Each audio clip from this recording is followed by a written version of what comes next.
Yeah, so let me go ahead and share my screen. Can you guys all see my screen? Yeah.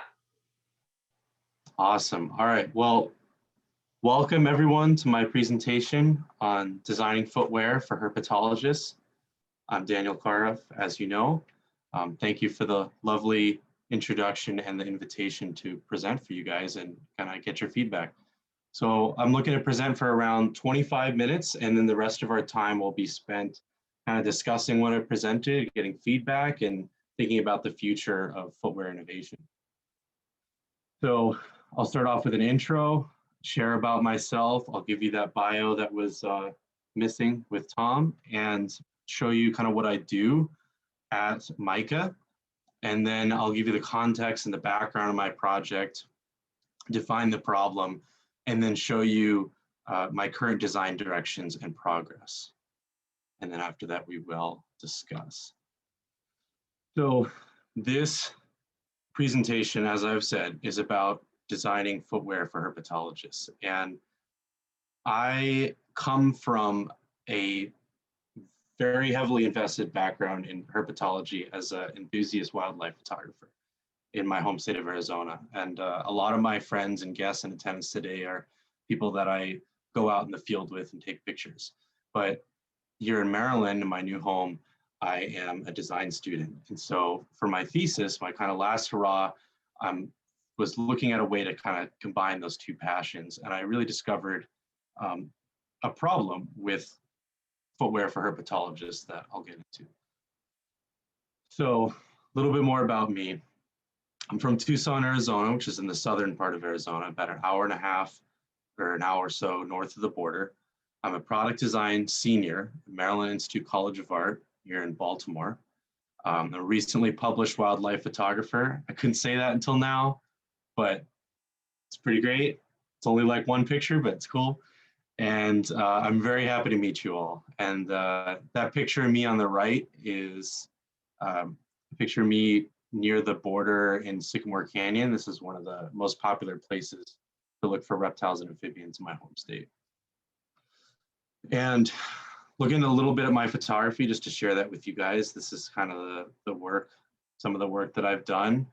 The big one on the left, I actually have done in collaboration with my friend Jules Wyman, who's in attendance today. He's kind of the person who's taught me the most about herps and got me interested in herpetology. And there's some other work on the right. That's a monsoon storm, which is really important for herp activity in southern Arizona. And then this is kind of a brief overview of some of the work that I've done at MICA. So as a product designer, I'm really looking to solve problems through the design of mass-produced or easily manufactured consumer goods, and looking at the way people interact with those products and kind of understanding how to improve their life and how they use their products, and also the sustainability and all the back end to making a product with manufacturing. So getting into the project goal, my project goal, to reiterate it in more depth, is to design convergent footwear solutions that promise more efficient, comfortable, and safe field research inspired by Maryland herpetologists and the divergent habitats of the regional herpetofauna that they study. So for those who may be unfamiliar, brief overview. Herpetology is the study of reptiles and amphibians, and herpetofauna is a fancy word for the reptiles and amphibians. And one thing to note, some of the members of the Herp Society have contributed photos for my presentation, as I haven't been able to get out into the field much. So that eastern box turtle was taken by Russ. So in general, this is kind of an overview of what field herpetologists do, or I should say what herpetologists do in the field. So Tom was kind of talking about how there are many types of herpetologists. I'm focused on those who do field work and research. And so they camp, spend a lot of time in remote areas. They don't necessarily have the luxury to drive out somewhere every single time. They may have to have an extended period. I've met an actual PhD herpetology student who was camping for over 2 months. He never left. He never went home. He was in the mountains for over 2 months and planned on staying for a couple more weeks. So it can get pretty intense. That picture of driving, that's a long exposure photograph I took of what it looks like for a car to pass over a snake. A lot of times when you're looking for reptiles and amphibians, you have to drive on roads at night to find them. You can't always find them directly. And then of course they hike, they record waypoints, measurements, temperature. They discover things that are going on in an environment. This is a wood turtle that had leeches on it that Tom found with his son. And they respond. And by respond, I mean two things. I mean, they go out and look for herps at a given time. They're very environmentally and climate dictated and weather dictated, but they also respond to changes in that climate and understand how they can improve it. This is a tiger salamander that is quite rare in Maryland. It only comes out when these certain bays flood. And you're probably wondering, why Maryland? I come from Arizona. Most of my herpetological knowledge is in Arizona, but I chose Maryland for 2 reasons. And one, I'm designing in and around it right now. But that's not the primary reason. The primary reason is because Maryland is known as America in miniature, and it really includes such a diverse variety of habitats and ecosystems that if you can successfully design for the environments found in Maryland and herpetologists here, you can design for the rest of the United States. The only major ecosystem or biome that Maryland doesn't have are deserts. So looking at just like a couple of examples of some interesting herps found in Maryland, there's several species of turtles. They're both terrestrial and aquatic, like freshwater, and then there's sea turtles that come into the Chesapeake, and there's hellbenders, crazy big salamanders that live underwater. Water snakes are a very commonly occurring snake that's in the water, unsurprisingly, and timber rattlesnakes, which really get high up in the mountains and tough to reach places in the boulders. And then the green salamander I would like to pay special attention to because it has a very specific habitat in rock crevices in an extreme portion of the state and requires some very specific ways to find them. But looking at examples here, if you were to look for, say, water snakes or a wood turtle, you would have to go to one of the major local river systems and kind of walk around the banks and either be lucky enough to find one near the shore, or you would have to go into the water. And it's a very different experience. It's, relatively flat, and there's a lot of mud and wet rock, and oftentimes you have to go in the water itself. Whereas if you're looking for a timber rattlesnake, you have to climb high up in the mountains and then go bouldering on really, really tough, loose, big rock and watch where you're stepping. And it's a completely different experience from a footwear perspective. But why is this a problem? So again, looking at Tom and Russell, Russell has his favorite New Balance boots, and Russ is very keen on finding timber rattlesnakes. In fact, he provided all the timber rattlesnake photography. And he has these boots because they're supportive, they're comfortable, they're light. He's able to climb the rock and feel secure. He also has shin guards that help protect him from the snakes and the rocks in case he were to butt up against them during his climb. However, Tom, with his son here, are currently grabbing that turtle out of the water, and Tom has a pair of high, basic, rough rubber boots. And those, I don't know if you've ever tried to hike in rubber boots, but it's absolutely miserable. And it is inappropriate for hiking and finding timber rattlesnakes. And so kind of the real problem here is that current footwear solutions fail to account for the breadth of habitats and situations herpetologists encounter while in the field. And while there are great solutions for a single task, pick a task, find a shoe for it, fieldwork as a whole is underserved because it ranges from driving and camping, walking to the site, interacting with the habitats of the animal, which would mean going into water or climbing on rocks, and oftentimes going to a variety of places and observing a variety of animals within the same day or trip, in addition to having gear in your bag or going without gear. So it becomes bulky and inconvenient to have multiple shoes, especially when they're big boots. And these are some kind of user quotes and adaptations from some interviews that I've had that kind of speak to this. So there's a lot of people who get around this by using old running shoes because their stuff just gets totally trashed going in all of these obscure places, and they don't know if they're going to get wet or not. And so they just wear something that they don't care about, and they don't care that they get wet and muddy. The problem with this is these shoes offer little traction or support.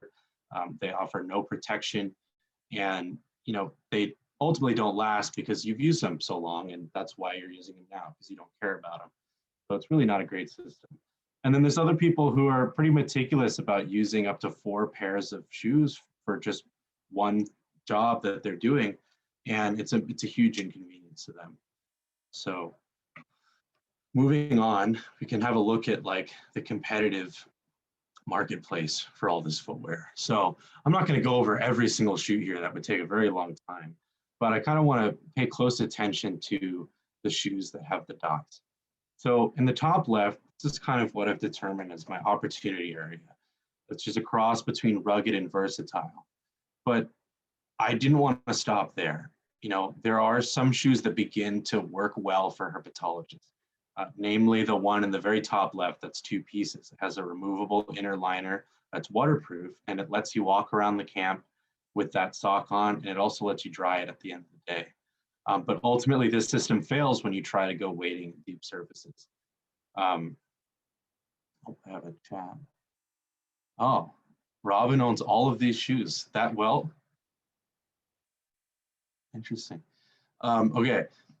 And then the one on the right, which you guys may not be familiar with, that's a canyoneering boot, which is designed to get wet and flood and drain all of the water while still being durable. So I kind of want to take this versatile direction and combine wading boots, stuff that have different traction on the bottoms, some higher gaiters on them to prevent water from coming in, and perhaps even camping shoes or sandals, and get a little bit more versatility while also taking into account the sustainability and the wear and tear, which is why you would use your old running shoes, and kind of looking at like how you can preserve your investment. Go to the next slide. There we go. So kind of 3 main opportunities / goals in 3 words are versatility, seeking reptiles and amphibians, protection, safety and comfort, durable, sustainable wearing. So I'll kind of look at, let's see what kind of directions I've chosen to dive into this. So the 3 initial approaches I've taken is exploring accessories. So there are already quite a few accessories that exist, like snake gaiters to help protect you. But I wanted to take it a step further and really understand how to design accessories that are specific for herpetologists and are functionally superior to competitors.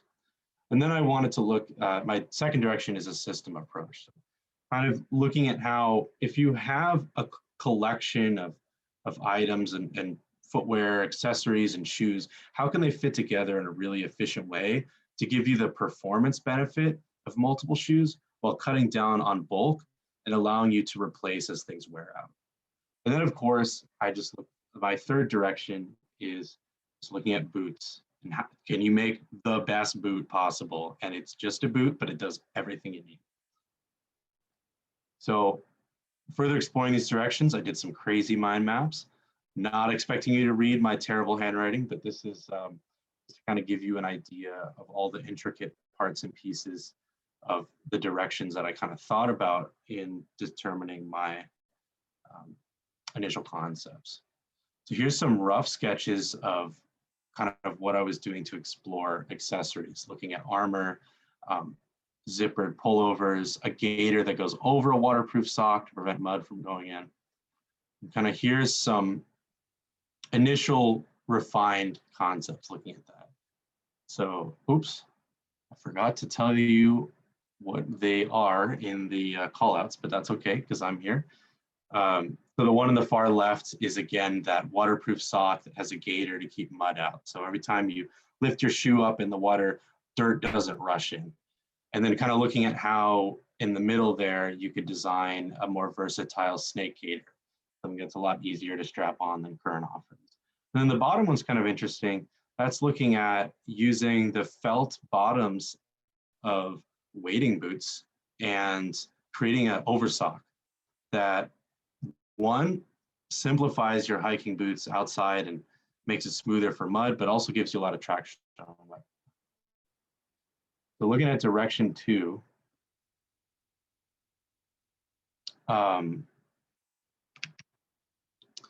looking at direction 2 here, this is kind of the thought that I've gone into making a system. This was a little more complex than accessories because I had to really think of like 2 or 3 shoes at once. And the result of this is a rather interesting solution, which uses nesting pieces that fit together to create different shoes. So at the core of it all would be a waterproof sock in this first iteration on the left here. And you could either wear the sandal alone or wear the waterproof sock with a sandal and you would have a wading boot. But if you combine all 3 with the outside shell, that's just a piece of rubber and fabric at the bottom, the top waterproof sock would fold over and kind of create something that looks like the rough sketch in the middle there. And it would have double the protection and a lot more traction and durability. And that's what you would use on your rocky mountain trips. Now, where this saves on having multiple shoes is that there is no vertical bulk. The bottom piece is just a rubber sole with some fabric, and so it could store flat like sandals. And a sandal stores flat like sandals. And then the sock, it's a sock.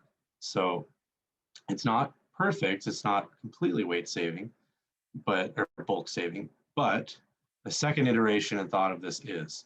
So looking at simplifying this to 2 pieces, kind of an inner sandal and an outer rugged piece, you could create something that can adjust through a vertical expandable gaiter into a wading boot or a rugged mountain boot. And when you're done with that, and you just want to walk home in your comfortable sandals and not have to worry about this big bulky boot, you can take the gaiter piece and invert it over the whole shoe and use the drawstring to create a backpack loop. You clip the 2 together, and now you don't even need to bring a bag in the field because the shoes carry themselves. And the inverted gaiter keeps all the mud and the grime inside and not touching your skin. So moving on to direction 3, just looking at a boot, I was exploring, different ways to improve the traction, make it more versatile on slippery logs versus hard, dry rock. Kind of seeing how protection can be reimagined, understanding tensioning straps and simplified systems that don't get caught in brush. And then, of course, the expandable gaiter to do wading versus normal boot styles. And so that kind of manifested itself into these sketch concepts. So the one on the left is kind of using that expandable gaiter concept so that every time you need to cross a stream, jump into the water, grab a turtle, etc., you can pull up a really light waterproof fabric all the way up to your knees, tension it, and then when you're done with that activity, you want to move on to either walking back, hiking, going up some crazy boulders. You don't want to rip the fabric. They'll kind of collapse below and stay out of the way. And then getting more complicated with the bottom of the shoe, kind of imagining traction. Tom brought up some really crazy experiences in West Virginia, falling in mossy landscapes. And he needed more traction on the side of his foot because you could imagine it would kind of slip down these logs. So this is looking at understanding a traction pattern that can work 360 degrees at the toe of the foot and kind of giving you that grip if you slip into something or you're trying to get traction on the side of your foot without losing flex at the top of your foot that a solid rubber piece would have. And then in the middle, if you look at the cutaway view, there's like a little plug there. That's looking at moisture management. So one of the things that was brought up is like, what happens, you have this crazy gator system or waterproof boot, and you have to compromise it. You got to go way deeper than you anticipated. Something happens, you get a lot of water. This is kind of a gap in the midsole of the shoe that would allow, while the waterproofing is working, for your foot to breathe from the bottom. And two, when it's not working, allow that water to initially drain and completely drain out when the bottom cap. That way you aren't ruined and in soggy boots for the rest of your hike, and it'll eventually dry. So next steps in the project is one, I'm going to keep refining and iterating my concepts, and I'm going to do that based off of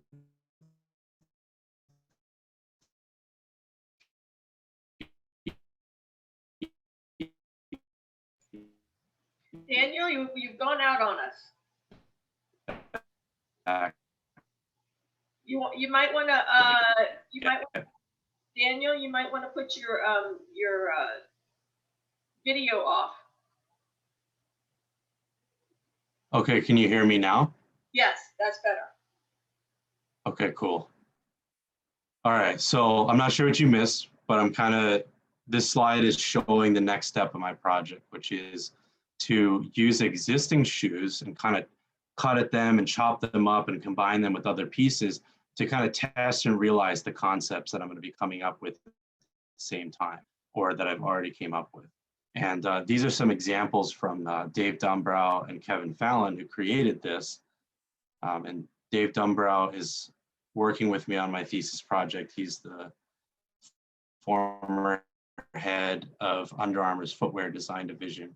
And so he'll help me with this process. If you guys are interested, depending on your shoe size, you could help me test this in the field and give me feedback. And again, just looking at the project timeline. So you can point your attention to the red, you are here. This is where this meeting is. And so up next, I'll be doing speed hacking. Around March 1st, I'll be choosing my direction to go in and then developing the final design. I'll build the final prototype. And by April 5th, the final design and prototype will be done. And after that, I'm going to work on creating a quick video that kind of explains everything I took 25 minutes to explain into 4 minutes, and I'll have a public critique. And I'm not sure if it's like fully open public, but if you're interested, I'll be sure to share the results with you guys. So thank you so much for listening, and let's get talking. So I have some kind of discussion topics here if you guys don't have anything right away to say, but I'm all ears. I'm open to feedback and initial thoughts and just anything on your mind.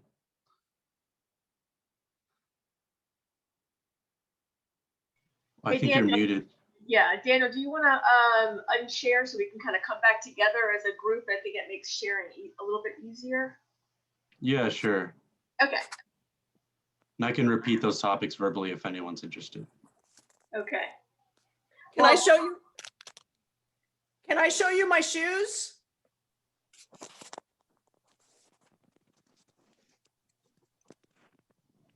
Daniel froze again. You're cutting. Oh, Robin. Oh, yes. You were not kidding about how many shoes you have. Let's see. There we go. There's a better picture. So those are my shoes for field work. Some of them are for doing herps, but there's a couple snowshoes in there that are for winter stuff. And I don't tend to see herps in the winter, though, you know, occasionally you can see turtles around here in the winter. I also, you might notice I have swim fins, which I use to go snorkeling in creeks around here, which is the best way to see the water snakes. So I sometimes take 4 or 5 of these types of pairs of shoes on one particular expedition. So I would be delighted to have your ideas. Yeah, I think that's pretty crazy how many shoes are there. I mean, I understand, you know, the struggle, but just seeing it all in one place, that's really remarkable. There's a little bit of a secret. Are there any particular shoes that you gravitate towards? Yeah, the secret of why I have this many shoes is because I have tiny feet, and so I can always get shoes super cheap on sale. So anytime I go to REI, there's always a sale rack, and the ones that are marked down very, very low, the $20 ones, $25 ones, I can buy those. So that's why I have so many shoes. So I think most of the time when I go out in the field in the summer, I would use these kind of open ones that have some kind of protection. But then I also have those are the metal tips for when you're in a quarry or somewhere with a lot of boulders. And then the regular hiking boots. And then for going in the mud, I use these or these for a lot of the mud stuff. So, but nothing's perfect, and I really do have to keep changing my shoes. Yeah, it looks like it. Awesome. Well, is there any part of kind of this specific things I've shared that gravitates most towards you in looking to simplify kind of your process for working in the field? Well, I think nothing's going to work for all different situations, but I think that in Maryland, there's a lot of I'm going to be in the water and out of the water, and some of my choices for that. Let me just start that video again. If I wear these ones that are good for mud and water, they're horrible for hiking.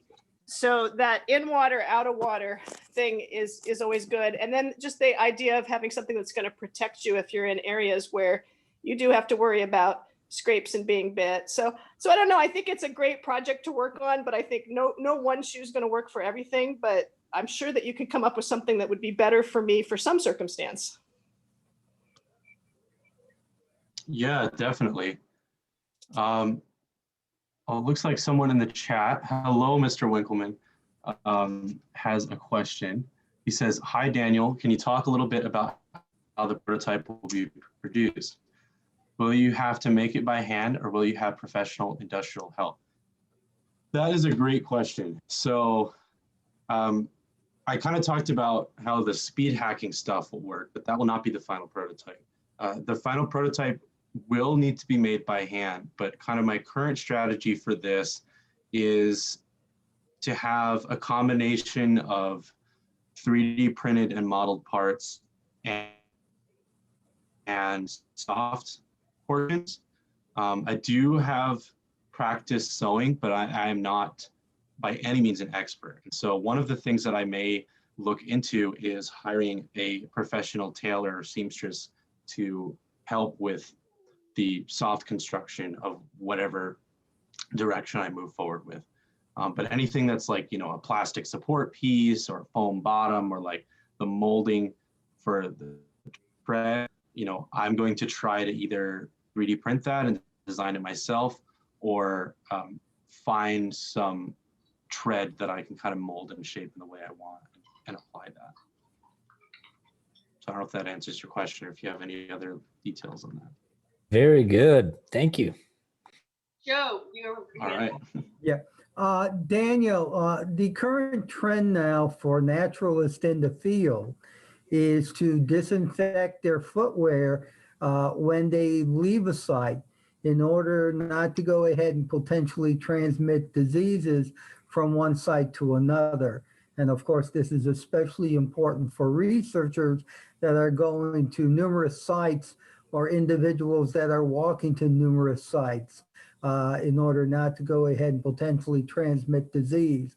Will you take into account in your design whether or not your particular footwear will stand up to repeated disinfections over time with some chemical products that may be harsh? One of the things that is normally used is a particular bleach solution with the particular parts. And I know many times they can cause such things as deterioration of fabric, weakening of fabric, or if you're into the color motif, a change in the color pattern as the particular bleach interacts with the fabric coloration itself.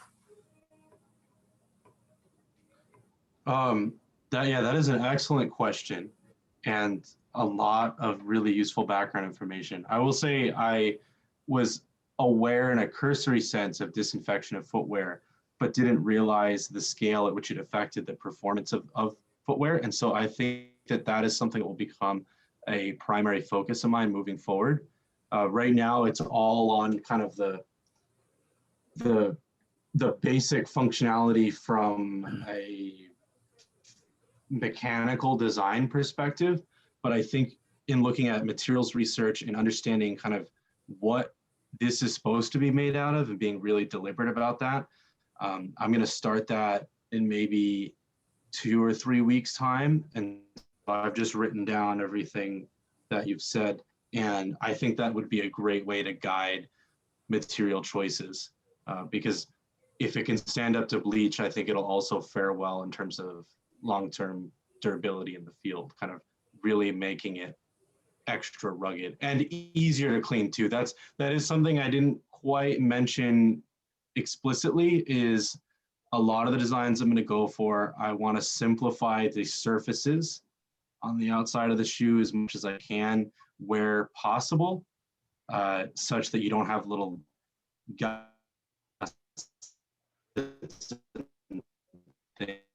Daniel, you're breaking up on us again. Trap the chemicals you're using, trap that concern issue.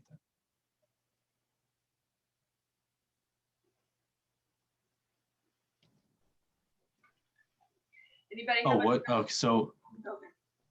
yeah, I have.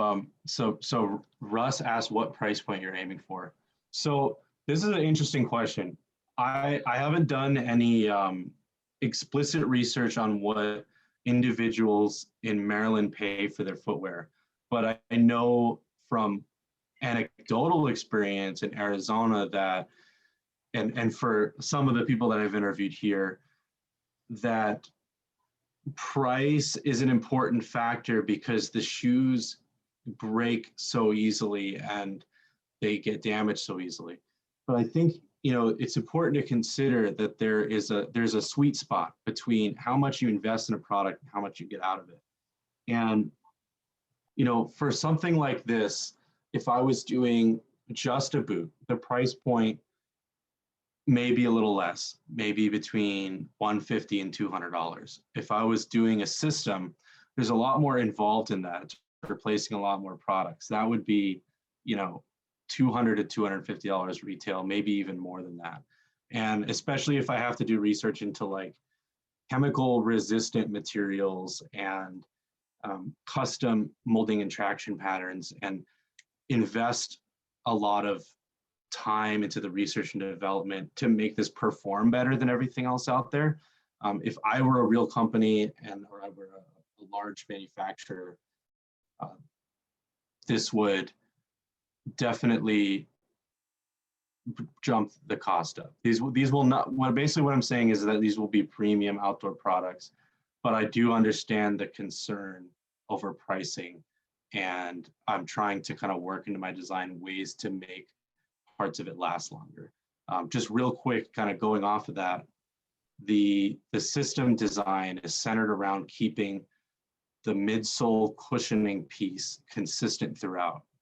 And I did this because in causing wear and tear on your hiking boots, that part molds to your foot and that part stays relatively comfortable and consistently well performing throughout its life. But as soon as you have a break in the Gore-Tex membrane, your tread wears off, your lace loops fail, it renders that part useless. And all this time you invested into wearing the shoe and helping it fit you better is lost. And so that's kind of gonna be a goal of mine in any concept I do, is to keep that part consistent so that it's always comfortable for you. Like my friend Jules, he's worn the same boot for, I don't know, 10 years or something. That thing needs to go in the garbage, but he won't stop wearing it because it fits him, it's comfortable, it's nostalgic, it's something that he wants to keep on his feet.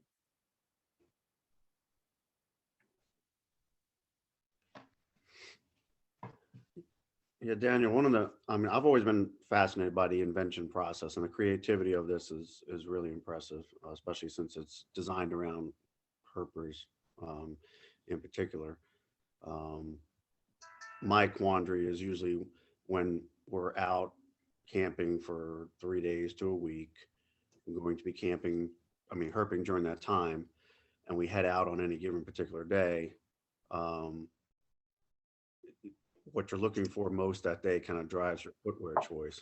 And something like this would make the choice a lot easier because, again, most of the time we're in habitats where, all right, we're going to look for wood turtles or hellbenders, and then we're going to head upland and try to find some timbers or copperheads.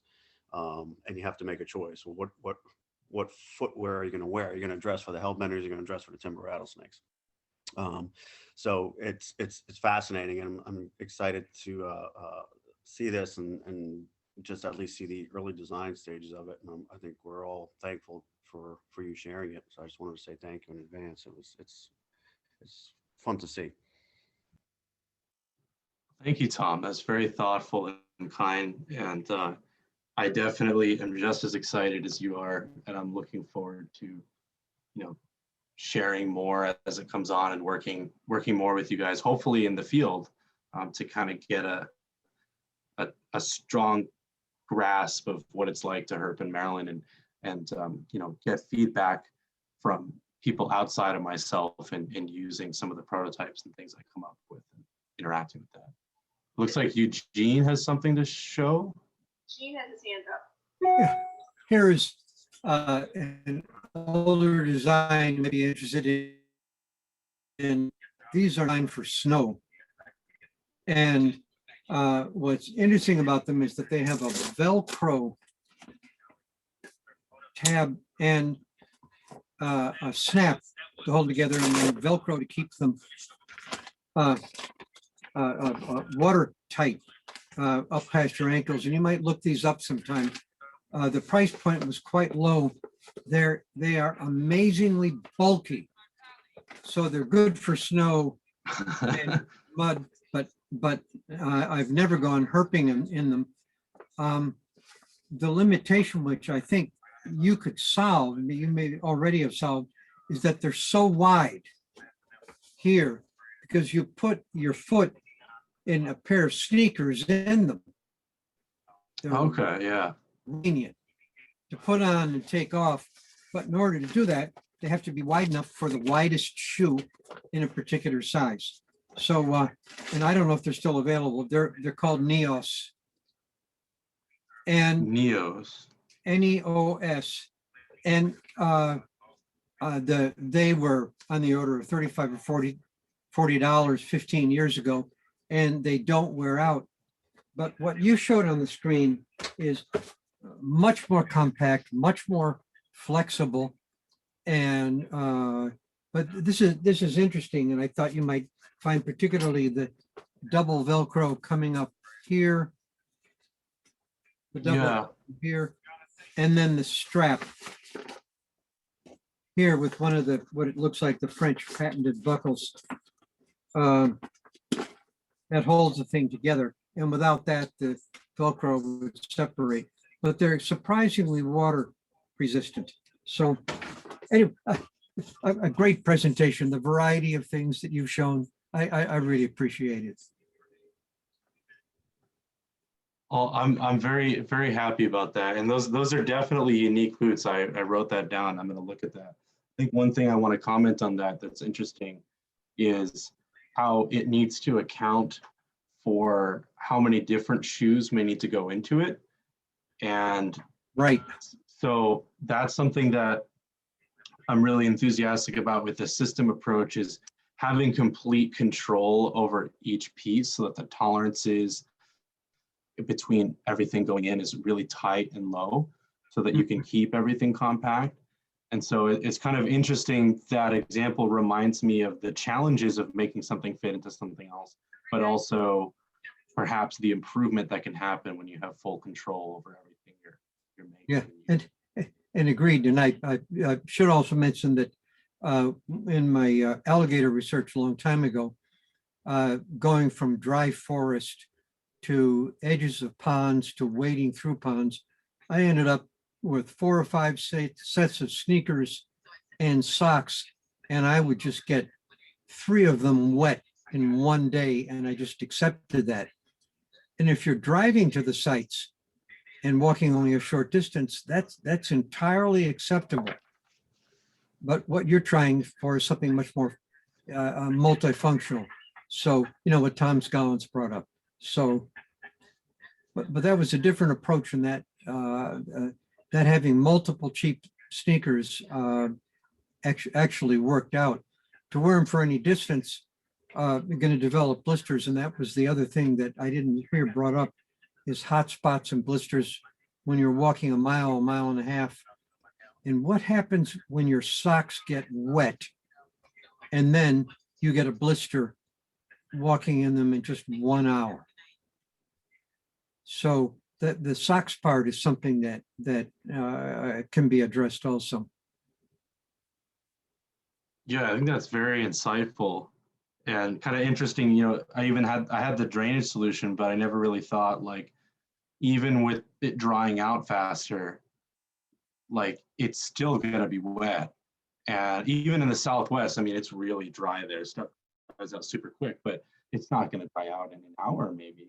And if you can get a blister right then and there, you know, I may have to think about kind of how socks work. And that's kind of why also I wanted to have, kind of looking back at the system, have a sandal or something that doesn't need a sock. And so it might be interesting to look at ways that a boot can kind of adapt and change to work without a sock potentially. You know, use it when you're walking with it, but if it gets wet and emergencies, that there is some process by which you can dry quicker or not have to use the sock. Right. Well, and it's acceptable. It will dry in a couple hours if you hang it on the back, you know, your pack or whatever, as long as it isn't raining, and just have spare socks that'll fit. So you know, that all works out. So, but I've developed terrific blisters in just an hour walking in quite a rural area, and then I've been with people, some of whom might even be on this call, who developed terrific blisters just walking 1.5 miles.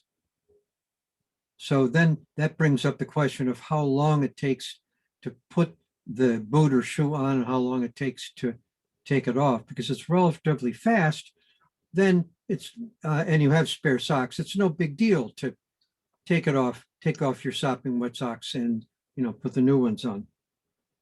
So, all right.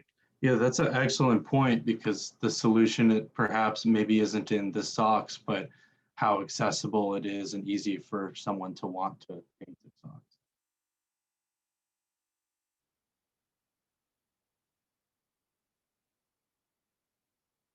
Let's see. Any other questions? I'm looking in the chat.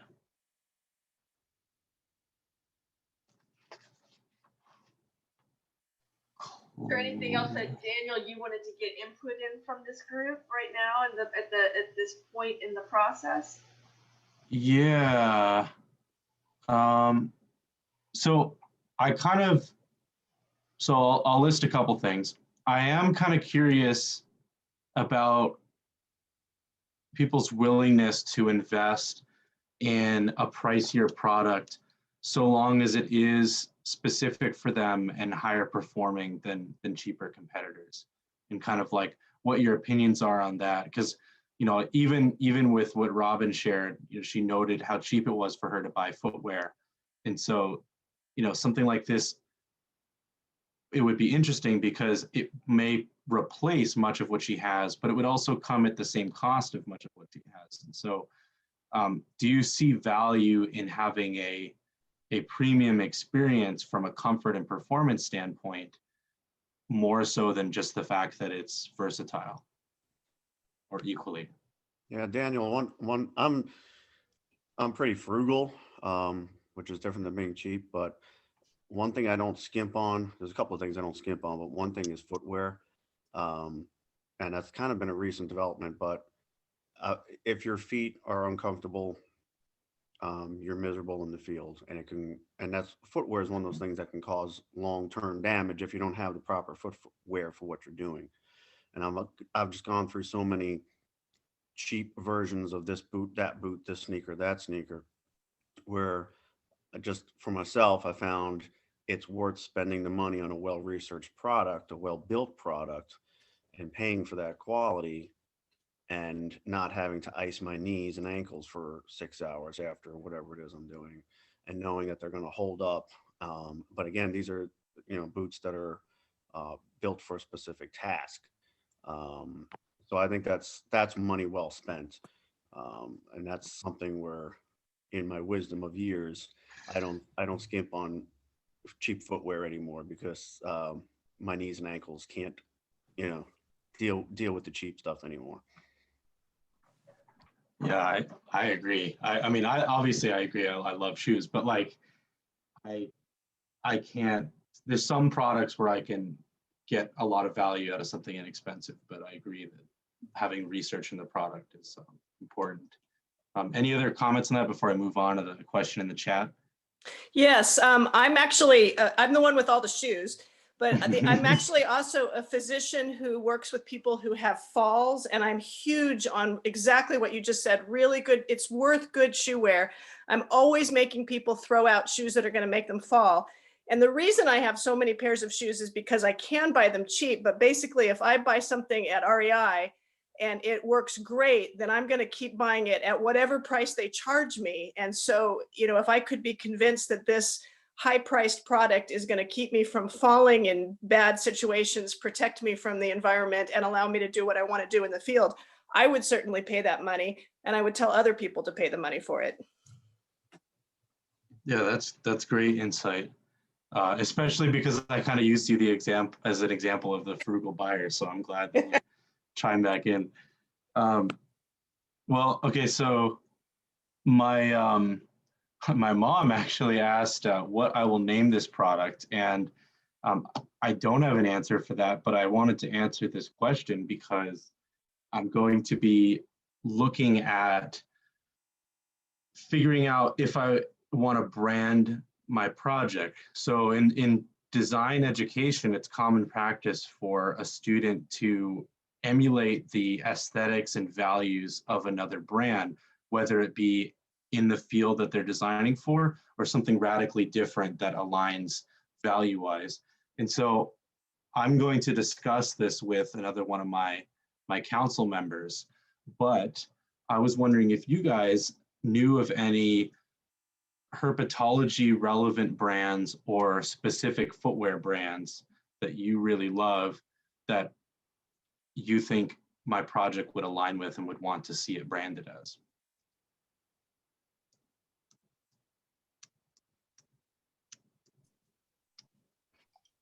Yeah, and Daniel, this is Russell.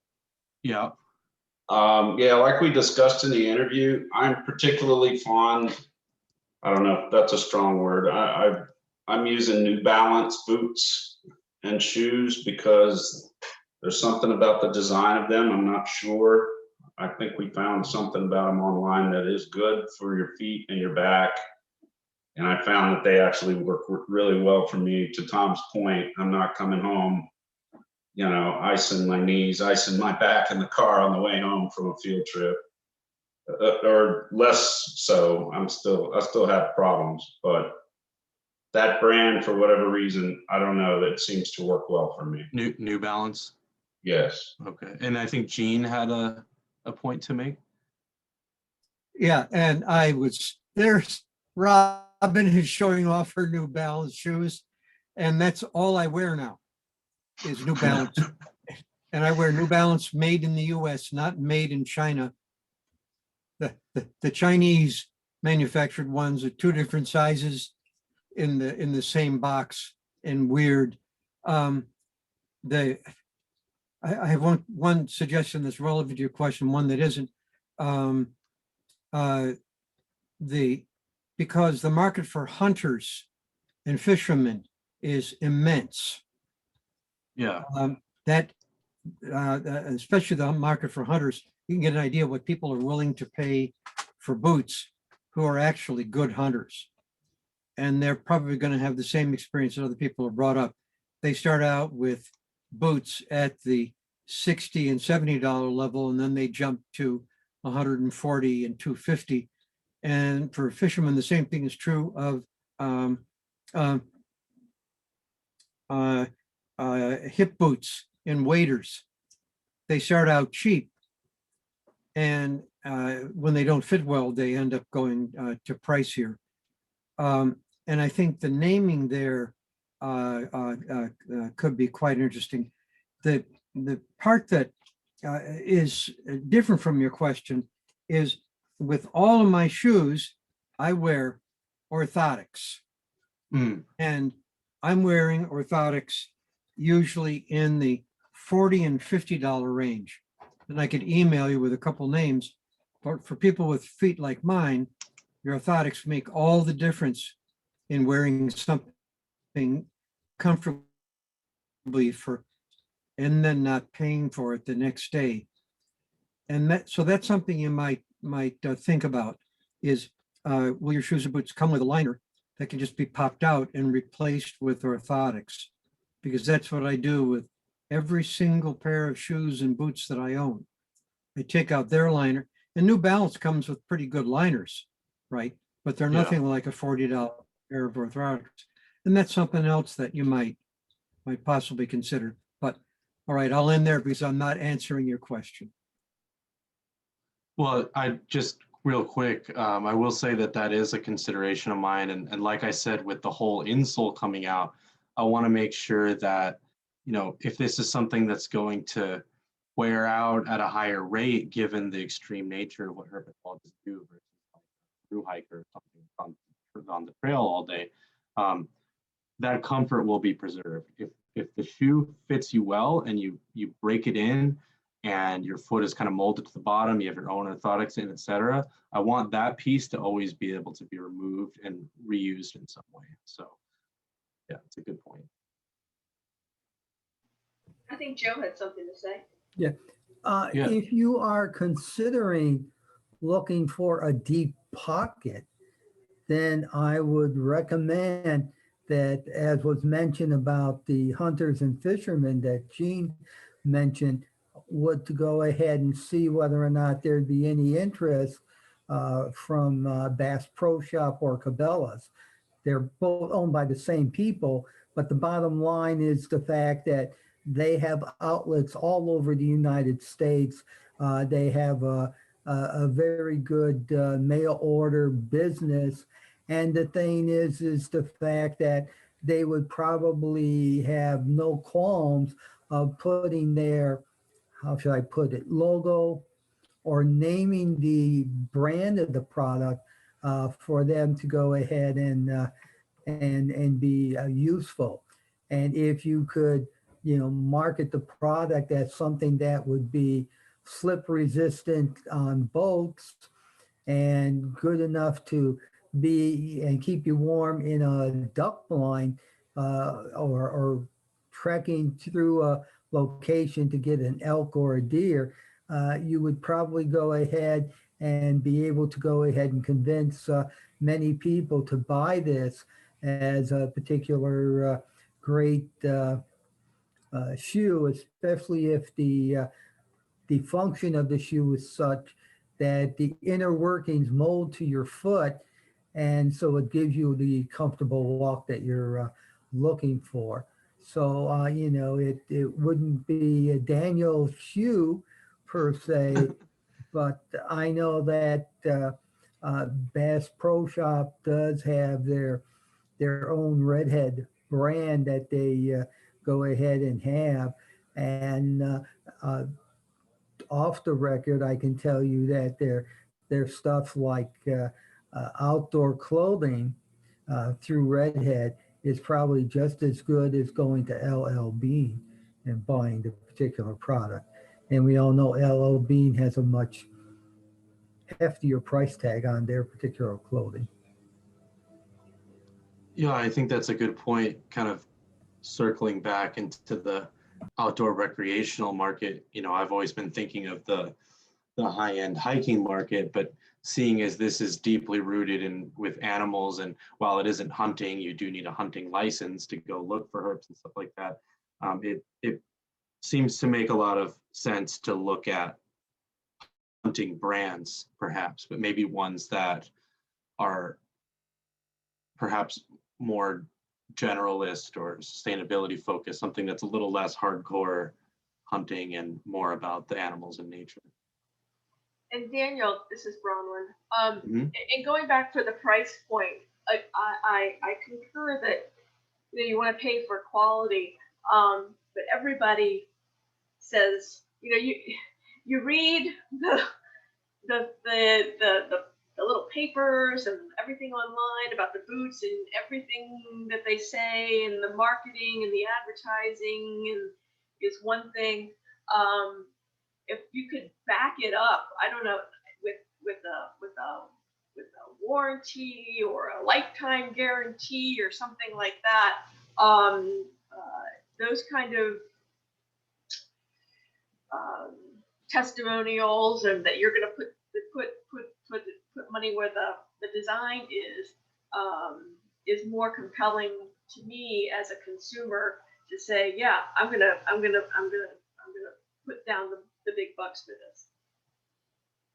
Yeah, I think that's a great point. That's something that Vortex Optics does a really good job with. Again, I'm kind of picking on my friend here, but the one with the beat up boots also had beat up binoculars, but they had a crazy warranty where if anything mechanical broke and you couldn't use the binoculars anymore, you could send it back for free and have it get fixed. And so now he can be as reckless as he wants with his binoculars, and he'll always have them to look at birds and stuff. So that may actually be kind of a interesting brand to look at, because they don't make shoes, but they are a wildlife hunting brand with American based and very, very reputable. So maybe I can think about branding it as if Vortex were to make shoes for herpetologists. Robin has those. She was showing you her Vortex binoculars. Oh yeah, Robin seems to have everything I bring up. I'll talk about a car, and next thing you know, she'll drive up with it. Right. Sarah says that Chaco does that with their sandals too. Yeah, Chaco is another. That's a great company as well. I'll take note of them.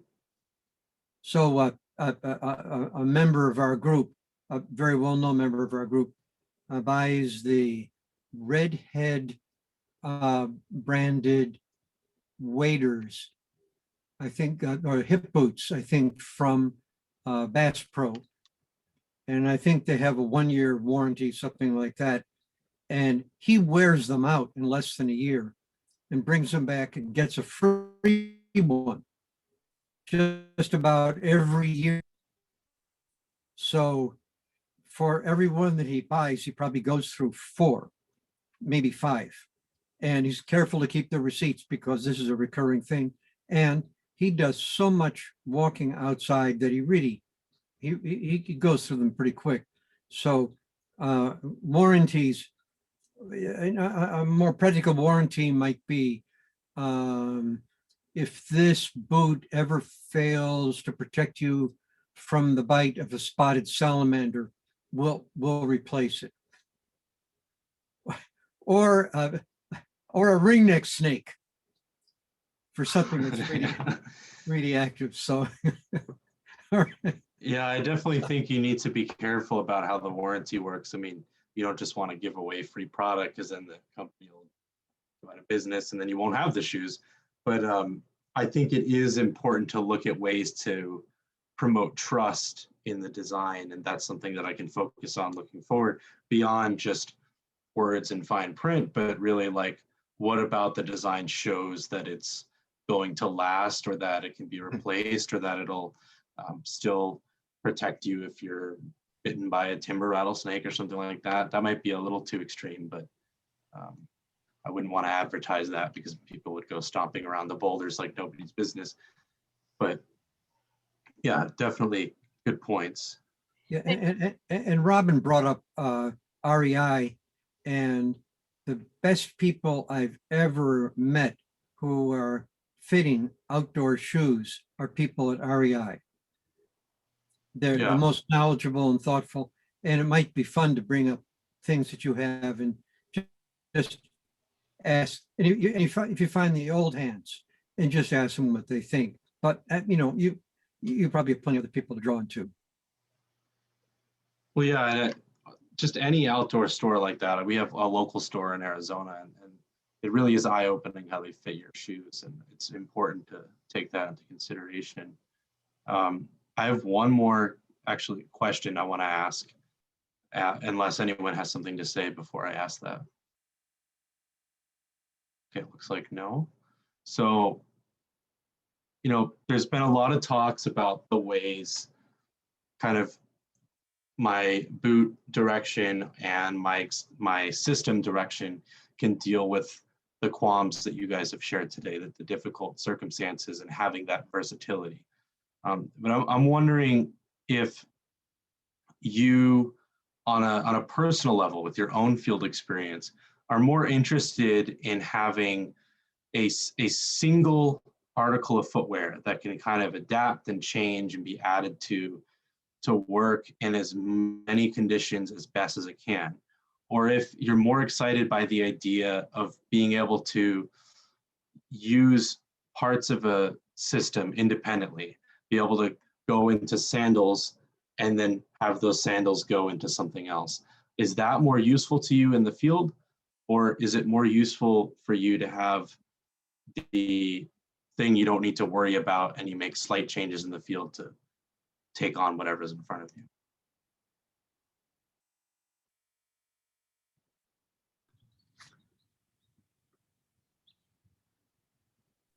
Hi, Daniel, it's Russ. Hey, Russ. Hello.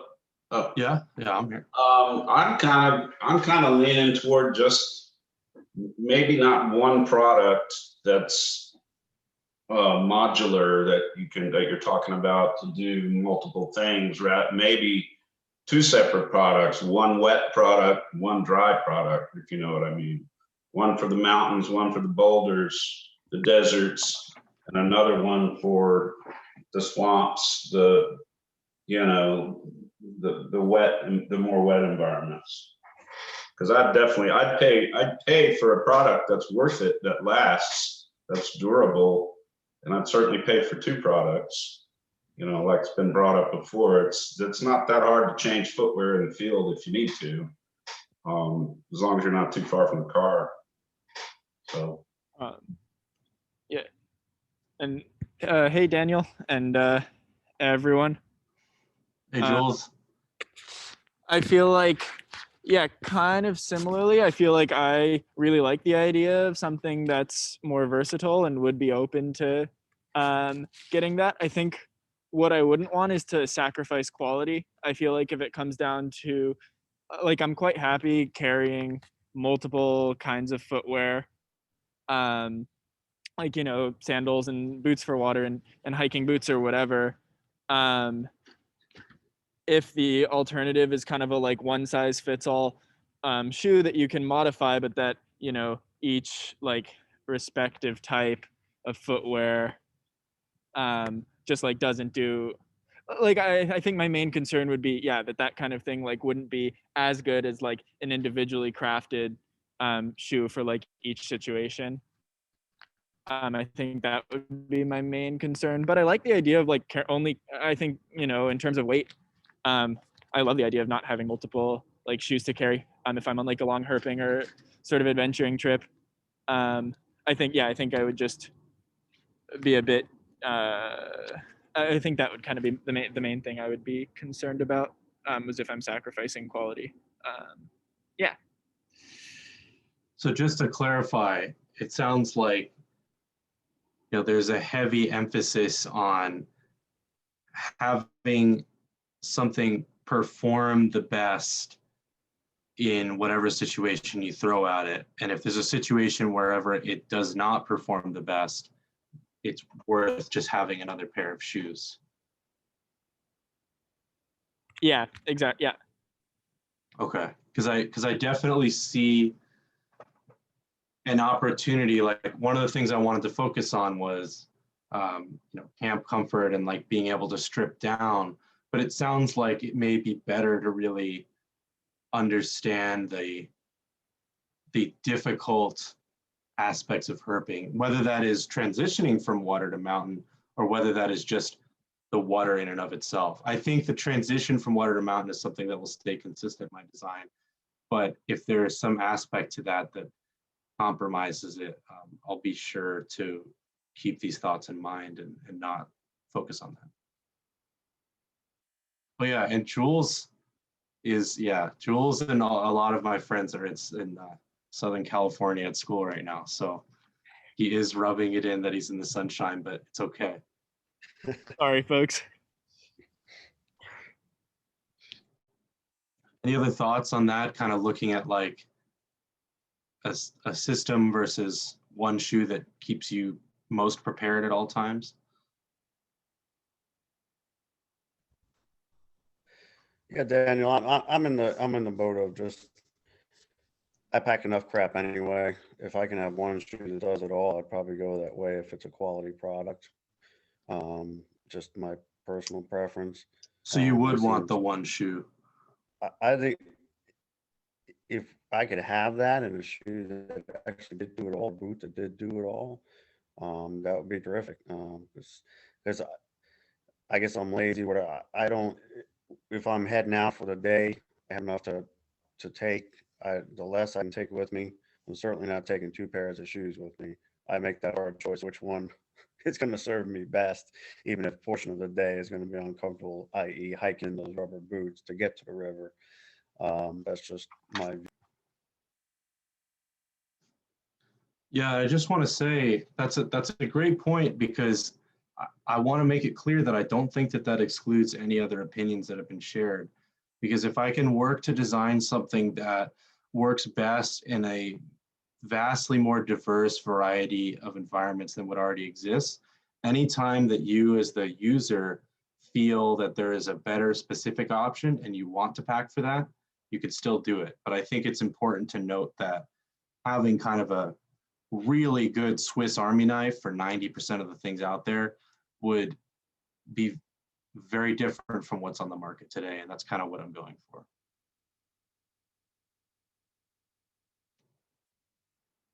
Daniel, what was going to be on the inside? I mean, that's just going back to the dryness factor. I know that you have the drain in there, but I'm going back. My boots get wet and they stay wet for a while, and I don't like putting my feet in wet boots. So you're kind of asking about the waterproofing materials? Mm-hmm. Yeah, so I would use a waterproof breathable membrane. So it would be like a Gore-Tex or something similar, which is essentially a lining that has micro perforations that allow vapor to leave, but hard droplets not to enter. It's used in more premium footwear.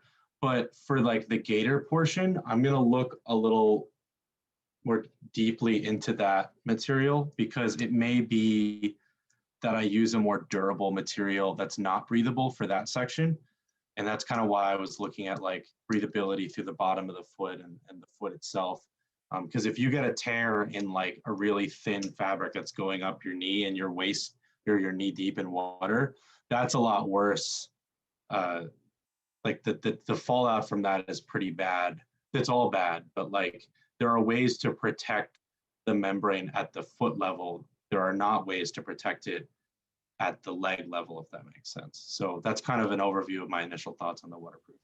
Right, and if it gets in from the leg level, then that's the... Yeah, and that's also why I was looking at like the drainage thing. Like if you really went into a river like crazy and an accident happened, kind of being able to remove pieces, being able to drain things, like I'm trying to think of ways to make things dry quicker. And I think it was Eugene's point about having extra socks and making it easy to take the boot off is a really good good thing. But all right, well, any last thoughts? I think we went over time a little bit, but I really appreciate like the enthusiasm and the feedback you guys have given. I mean, it's been fantastic. No, I think this has been great, Daniel. Thank you for letting us into your brain. It's been a fun, fun journey, and we're here to support you as it goes forward. I can't believe everything's going to get done in such a short period of time. So that's I can't believe it either. In fact, I won't believe it until I do it. So, and actually, real quick, speaking on that, if any of you are interested in giving more feedback or potentially testing some of the rough prototypes that I'm making in the coming weeks, feel free to connect with me. I can put my MICA email in the chat and my phone number actually, because. And if you don't get that, I can, I have it and Tom has it, so. Yeah, I'm gonna be building stuff like this coming week. So hopefully it's done in a good way. But if you're close to a size 12, or if you are really enthusiastic about wanting to test these and have the shoe size you want to share with me, I can make you a boot and we can try some stuff out, see where these ideas go. That'll be just in time for vernal pool season, so maybe we can do some video shoots of folks trying out your prototypes, looking for spotted salamanders and wood frogs. And as Gene mentioned, hopefully not getting struck by a spotted salamander, 'cause never forget. Yeah, that would be awesome. Yeah, and I have your contact, so I'll be in touch, Tom. Thank you so much. And thank you everyone for the appreciation and enthusiasm of what I presented today. Yep, and thanks everybody for coming. And yep, are you waving or do y'all want to say something? I'm waving so long and great talk. Great Okay. presentation. Thanks. All right. Remember, we'll put it on your calendar. Every second Wednesday, we'll meet here at Zoom, and we have planning meeting for World Turtle Day coming up on this 22nd if you want to be involved with that. So stay tuned, and spring is around the corner. Vernal pools, we should be hearing peepers anytime now, hopefully after the snow finishes. Right, Tom? Absolutely, they're raring to go. They'll be here before we know it. That's what I keep telling myself. Stay safe, everybody, and come visit us online on a Thursday night for one of our programs. And if not, we'll see you back here the second Wednesday in March for a vernal pool primer. And bring your herp to Zoom day. And Russ has already showed us how to do that. All right. Good night, everybody. Joe, you can stay on and I'll show you that thing with Zoom if you'd like. Good night. Good seeing everybody. Yeah, thank you.